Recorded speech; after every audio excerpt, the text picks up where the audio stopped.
Hello and welcome to CNews interview. Today we have with us an ardent poet and an avid reader, Dr. Bidyut Bhusan Jena, who is also a professor of literature in Christ University since 2014. Welcome, sir. Thank you for having me here. Let's start off with the first question of today's show. What inspired you to take up literature? There are so many things that have contributed immensely to my inclination to do literature. I was born in a village in a nondescript part of Odisha. My mother was a school teacher. She taught us literature, Odia and English literature. And my grandfather was also a teacher and also my great-grandfather. In his cupboard, I discovered the collections of John Keats, William Cooper, and the biographies and other manuscripts. My mother inspired me to read stories. As we know, it is very difficult for human beings to live life intensely without turning the events of life into stories. Thus, my story as a writer and as a reader began. So, whenever I write something, whenever I teach in the class, the village is very much there in my mind.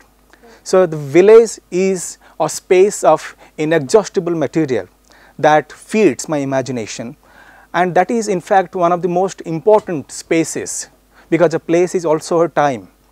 So, when I think about my village, I am somehow transported back in time. As somebody rightly pointed out, time it passes but does not pass away. So, somehow when I think about my village, when I think about my life in the village, I am reminded of an entire world that has mountains, world that has paddy fields, world that has skies, cows. So, somehow the village has contributed immensely to my making as a writer, as a thinker, as a person, as an artist, and above all, as a human being. That was beautiful, sir. Thank you. We move on to the next question. What does poetry mean to you? It is difficult to encapsulate poetry in a certain idea or speculation.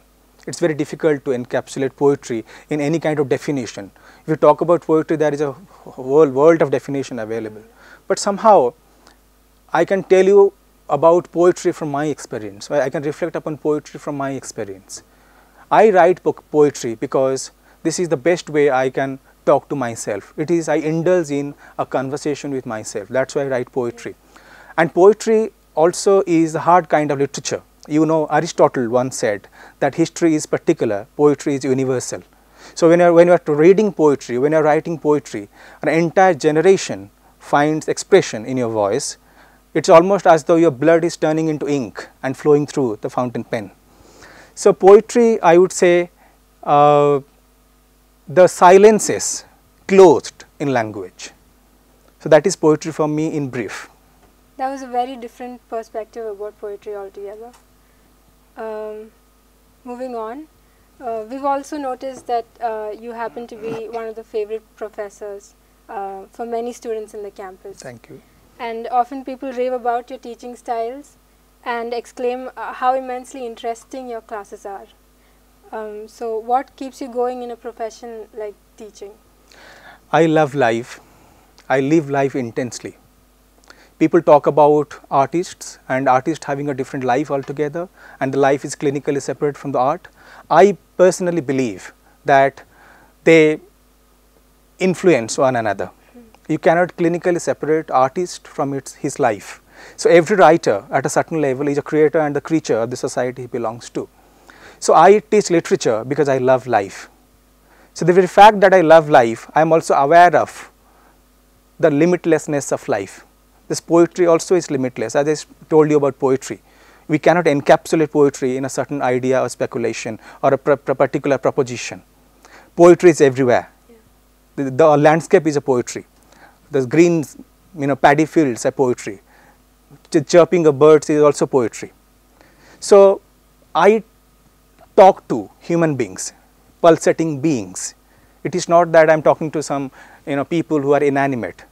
Thus, when I teach literature and I go to classes, I want to bring in that human perspective, because I am talking to people who breathe, who think, who feel, who cry, who smile. So, teaching for me is it's not a profession. Teaching for me, it is It's a way of living life. It's a way of going back to myself. It's a self conversation. That's in brief, I would say, my way of teaching and my way of thinking about myself as a teacher. Listening to that answer, I really wish I had taken up literature in this college.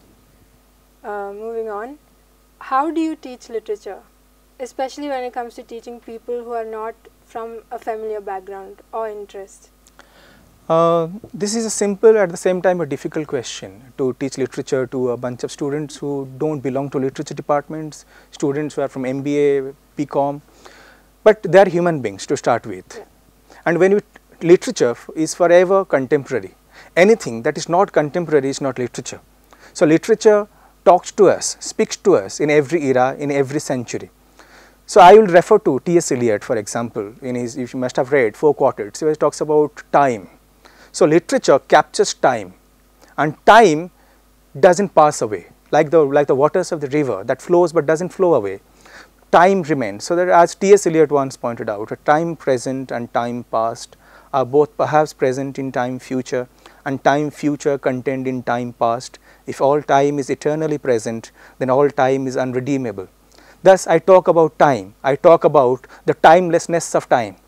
Thus, when I go to the classroom, I look upon people as timeless beings trapped in a human conception of time. Thus, it's like a great writer, Rajarao, once said, when the transient in me talks to the transient in you, we have cacophony. When the eternal in me talks to the eternal in you, then we have a language. Thus, my conversation with people in the classroom is an eternal conversation with another soul, with another being. And being is not trapped in time. Being is beyond the bounds of time. So thus, for me, doing literature is living another life. Okay? And it's really interesting how you go back in time and meet another person. There was a great writer who once said, backward, turn backward, O time in your flight, make me a child again just for tonight. So this love, the whole idea of love, encapsulates the whole idea of literature. As the great German poet Rainer Maria Rilke once said, for one human being to love another is perhaps the greatest task of all. It is the epitome, it is the ultimate test, it is the striving for which all other striving is merely preparation.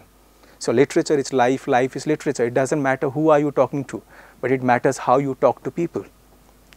That's in brief is my idea of going to the classroom and teaching people of different backgrounds. Everything that you just said made a lot of sense to me. And thinking about it, I have also tried to apply that to my life. And maybe I haven't been that successful. Somehow you don't have to apply it to your life. Somehow you are into it. You live life that way. Let life happen to you yourself. Okay, and you are part of the life. It's almost like a flow that you are part of, and you cannot have a recipe for life. Nobody can prepare a blueprint for you. You have to. Go through your experience, and your experience cannot be transferred to anybody else. That's why memory at a certain level plays an important role. There is a great philosopher called Saint Augustine. In his book Confessions, he talks about memory, the whole idea of memory, how memory plays an important part. When you asked me the first question about my life and literature, I spoke about my village. Okay, wherever I go, wherever I am, somehow the village plays an important part in my life. Thus, you have to live life that way. Moving on to the next question, you have a very busy schedule, given the fact that you have to shuttle between 4 duties of being a teacher, a translator, a poet and a critic. How do you manage? Teaching is a profession and also my passion, and poetry is just myself, being myself. It's a journey backward, it's into a time elsewhere. It is a journey into the deepest recesses of my being. If you love something, you can make time for it. Yeah. Okay, it doesn't matter. I go back after 4, go back to my house. I read late into the night till 2, 2:30, 3. Yeah. And I wake up early in the morning, 6 o'clock, and come to the class, teach, go back, again do the same thing. Reading, writing, thinking, publishing is a part of my life. If I don't do that, I'll die a natural death. So I have always been an avid reader, a voracious reader. I not only read books, I read life in its entirety. I try to read life as much as possible. Yeah. So thus it's a passion. It is not something that is made up. It's not something which is mechanical that I have to put extra pressure on myself to work out. So thus I would say that writing is a passion, reading is a passion, and you don't have to do much to keep your passion alive. You just have to be honest with yourself, then things fall in place. Listening to that answer, I think even I will give it my all to follow my passion, give it whatever situation it is. Now move on to the last question round. It's called the Q&Q round. Yes, of course. It's basically quick question round. So I shoot out 5 questions and you just give me the answers for that. 1 or 2 sentences. One of your favorite song? मैं जिंदगी का साथ निभाता चला गया, हर फिक्र को धुएं में उड़ाता चला गया. That is one of my favorite songs from Bollywood. Okay. Yes. One of your favorite movie? One of my favorite movies would be Kanchivaram in Tamil. Okay. I like that film that has Prakash Raj in the lead. That is one of my favorite films. There are so many though. That is one of my favorite films, yes. Okay. Your favorite novel? It's a difficult question to answer, but one of my favorite novels is Dostoevsky's Brothers Karamazov. Okay. And recently I read one Hungarian novel called Embers and one Japanese novel called Kokoro, which means love in the heart or heart, by Natsumi Soseki. So there are so many. The list is inexhaustible. Yeah. Yes. Next question would be one of your favorite dishes. I like fish curry prepared in a Odia way. I like that, Odia and Bengali way. Although I like South Indian food items, breakfast, I like that, yes. Like dosa? Dosa I like, idli I like also. So, but mostly I like dosa and puri and all this, yes. Okay. Yes. And one of your favorite quotations from? There are so many, but something which really inspired me was a quotation from Vladimir Nabokov's book, Speak Memory. Okay. It goes like this: cradle rocks above an abyss and common sense tell us that our existence is a brief crack of light between 2 eternities of darkness. That is one of the favorite quotations, I would say. There are so many though. The list is inexhaustible, as I told you before. So yes, that is one of the quotations. Okay. Thank you, sir, for taking out time from your busy schedule to come here and giving us your invaluable insight. Thank you for having me here. Your questions somehow made me revisit some of the monumental moments in time, and I am looking forward to such conversations in the times to come. Thank you very much. That's all for this week's CNews interview. Thank you.